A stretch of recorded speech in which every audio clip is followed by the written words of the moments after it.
One, staff can't mislead the people they work for, so I understand that and why Mr. Flynn is no longer working at the White House. I get that. Second, let's let the Intelligence Committee do their work, get the initial facts out there. If further investigation is warranted, then we'll do it at the Oversight Committee, and I'm open to that, certainly supportive of that if that's what the facts point to. No one's ever accused me of not being tough on my own party. So let's do that, but let's also, as Chairman Chaffetz and Chairman Goodlatte said yesterday, let's also look at this leak issue. Let's get all the information for the American people, but let's start first with the Intelligence Committee. They're the committees of jurisdiction, and let's get the facts from them, and then we can proceed. Now, part of the facts here already need to be highlighted because there is political speculation going on the side of let's look at these leaks that keeps putting out that why was Michael Flynn wiretapped? We do not know that Michael Flynn was wiretapped, but it keeps being said by people who want this investigation into the leaks, and it deserves to be called out. Also, what deserves to be called out, and I'm interested to see if you agree with this, you want to look at the leaks, Jason Chaffetz, but you do not want to look at the underlying substance that led to the leaks. No, I'm open to all that, but I think let's proceed in a deliberative way here. Let's let the Intelligence Committees get the facts.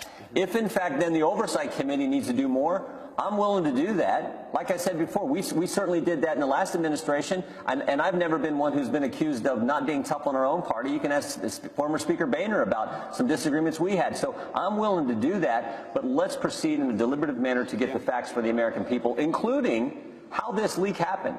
How classified information was given to the press, how that's out there, and as you point out, you know, the wiretap and everything, what was behind all that as well? Well, I don't know that there was any wiretap. It just keeps being said, and we've always had leaks. That's not something that's new, and certainly this president embraced leaks. Doesn't make it right. Just because we've always had it doesn't make it right. Well, that's true. So let's get to the bottom of it. But politicians are way too selective about when they're outraged about it. I'm not. I'm not. You had a president who celebrated WikiLeaks, mentioned him as much as he could. Now he's got a problem with leaks. But that's politics. You said let's do this in all deliberative fashion. For Benghazi, you encompassed half a dozen probes by 5 different committees. The formation of a select House committee, 33 hearings, $7 million on Benghazi. This, you want to take it slow. That was after the Intel Committee, the Foreign Services Committee, Foreign Affairs Committee, the Oversight Committee had deliberative hearings for a long, long time before Speaker Boehner called for the Select Committee. It was years after. So we did the deliberative process. But when you get to a point where Ben Rhodes is misleading the American people, and we know Secretary Clinton misled the American people, that's what warranted calling for the Select Committee, which I had the privilege of serving on. And you know that the White House is saying that there was misleading facts here. You have the president who's blaming the media for a firing that, by all accounts from inside his own staff, he was behind. You have just as many discrepancies of fact here. You have arguably as broad or broader implications of national security, but you don't seem as urgent about it. My take. And Chris, no, I'm going to take the same approach we took with the example you brought up, the Benghazi affair.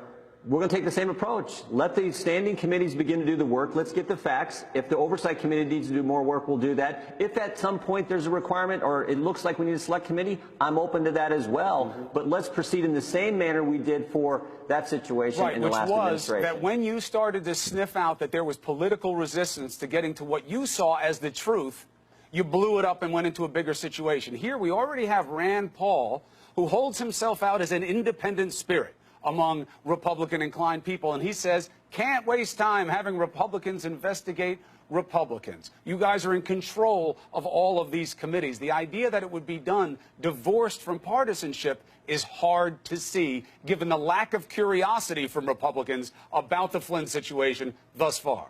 There's not a lack of curiosity on my part, and as I've said many times, I'm willing to look at the facts, and if it means sometimes going against your own party, I'm willing to do that. But let's do this in the right way, the way the American people deserve. Let's get all the facts on both what happened, the underlying situation with Mr. Flynn, and on the leak situation as well. But I'm saying we just haven't seen the political capital being expended here that would give confidence that you guys want to do it. I had Congressman Chris Collins on here who had to explain away your leadership being absent about the Flynn resignation by saying they were having Valentine's Day breakfast with their spouses. Now, of course, he was joking, but it's because the whole thing was a joke. Nobody said anything because this was a president in their same party. I'm not viewing it as a joke. I'm viewing it as a very serious issue, both what happened with the communications and the leak itself. And I think we should get to the bottom of it, proceed in a straightforward fashion. And if further investigation is warranted, and if a select committee is warranted, I'm open to that as well. But let's proceed like we should and get the truth. Should the transcript be put out? I'm open to that too. Let's see. But I mean, again, we want to make sure it's put out in the right way. There's and redacted, and if there's serious classified information there. So I'm open to that as well. But let's proceed through this deliberative fashion. Let's get to the truth on all accounts. Now, as we segue into talking about Obamacare, because I'll take you at your word about how we proceed on Michael Flynn. We'll see what you guys do and don't do, and we'll take the scrutiny from there. But look at what we're talking about right now. The president may say the media developed this. We both know that that's not true on the face of the facts. This is about what Michael Flynn did, how it was dealt with within the White House, and then how it became exposed. But we're not talking about getting people jobs, about a tax agenda, and about all the things that were supposed to be done that, frankly, waived in the Trump presidency. So how much of a distraction is this coming from the White House? Chris, we talked about it yesterday. We had a press conference where the House Freedom Caucus, conservatives in the House and the Senate, unveiled what we think needs to happen on Obamacare. Repeal it and replace it with but it's something not that's the going to actually bring down dominant dialogue healthcare coming costs. out of the White House. That's my point. Well, that's because you guys are talking about the Flynn situation. We could just as well be talking about what we did yesterday, which was this press conference on a key issue, one that the American people elected us to do, repeal a law that's a complete disaster, where the American people were repeatedly lied to about what this law was going to do. Like your plan, keep your plan. Like your doctor, keep your doctor. Premiums will decline. Premiums will decline $2,500. Deductibles will decline. Website will work. Website secure.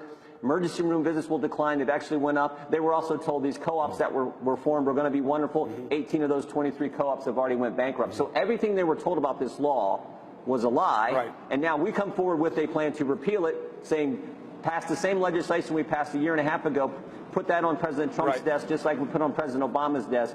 And then the plan that Senator Paul and Congressman Sanford put forward, which is free market and patient-centered health care that will actually lower costs for all families. Right. That's what we want to put in place. That's what we had a press conference on yesterday. So we could be talking about that versus what you want to talk about.